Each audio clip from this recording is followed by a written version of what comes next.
Hey les newbies, aujourd'hui c'est parti pour un petit trail, chose que j'ai pas fait depuis un moment. Je vais vous parler de mon capteur de puissance pour la course à pied, le Stride Power Meter, qui est juste là. Voilà, c'est ce petit machin là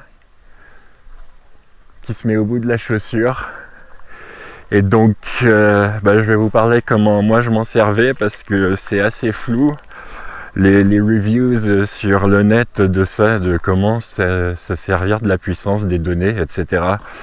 Donc, je vais vous expliquer comment moi je m'en sers et comment je m'en suis servi pour une course avec les données que j'avais. Et puis ça a relativement bien marché, mais j'ai pas retenté l'expérience depuis. Je pense que je vais le refaire pour les courses à venir et puis m'entraîner vraiment avec les puissances données plutôt qu'avec les allures que je connais. Chacun connaît ses allures ou pas, c'est que ce soit sur un 5 km, un 10 km, un semi ou un marathon. Chaque coureur expérimenté a ses allures, ou alors se base sur la fréquence cardiaque. Mais vu que la fréquence cardiaque a priori est une variable et que la puissance ne l'est pas, donc oui, je pense que c'est un bon truc, mais on ne sait pas encore s'en servir. Donc allez, je vous explique tout ça. Moi je suis parti pour un petit échauffement sur la route et puis ensuite j'attaque le trail. Et puis on se revoit tout de suite. Allez.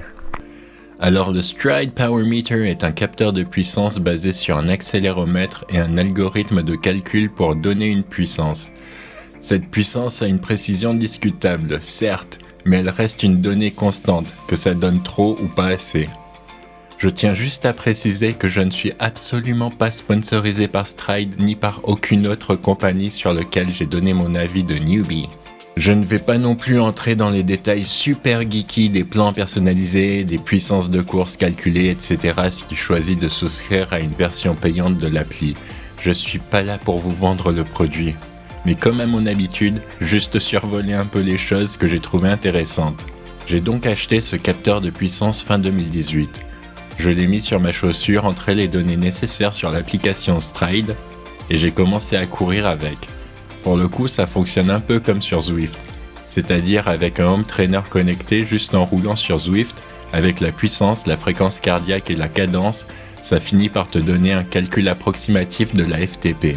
Stride te donne aussi des zones de puissance en watts avec une fourchette de 42 watts à peu près. Pour exemple, dans ta zone 1 facile, un exemple de chiffre, ça va être 100 à 142 watts. Zone 2 modérée, ça va être 142 à 184 watts. Puis ensuite, tu as ta zone 3, le seuil. Zone 4 où tu vas faire tes intervalles et les zones 5, les répétitions.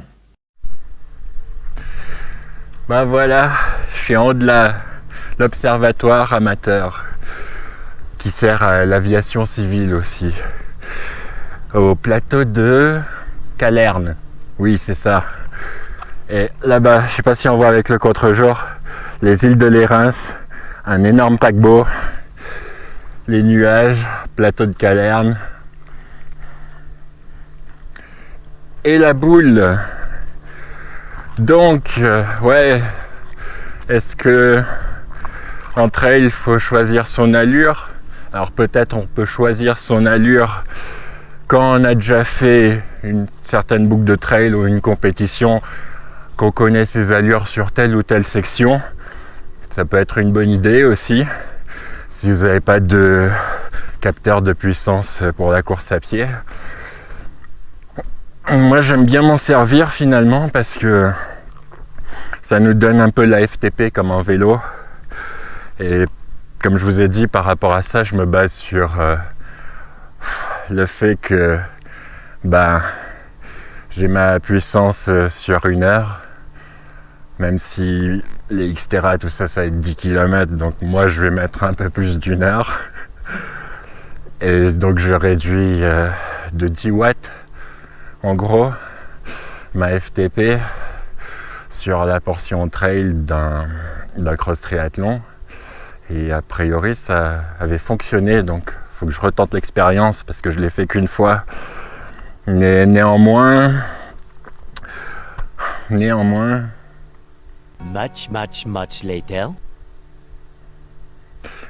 mais néanmoins, Mais néanmoins, ça peut être aussi quelque chose qui se disent tiens, ça va réduire ma performance si je me base qu'aux numéros, qu'aux chiffres. Tout dépend de ton état d'esprit et de tes capacités physiques. Soit tu sens que tu peux aller un peu plus haut et à ce moment-là tu te dis bon bah les chiffres c'est pas grave, on en fait abstraction et puis moi je me sens bien à cette allure et je sens que je peux continuer à cette allure. Ou alors on se dit ouais c'est un peu dur, waouh comment je vais faire, je vais essayer de me tenir à cette allure-là, enfin à cette puissance-là.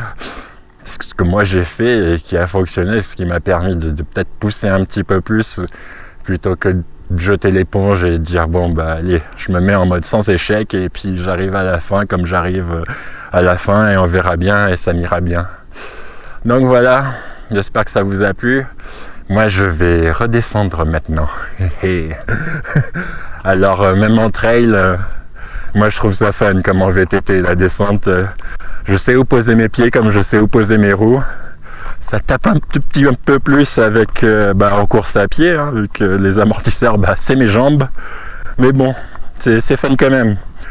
Et puis ouais, je trouve ça tellement plus kiffant, course à pied sur trail, plutôt que sur la route ou sur le bord de mer. Enfin, c'est que mon avis à moi. Allez les newbies, tout pour maintenant. Bye.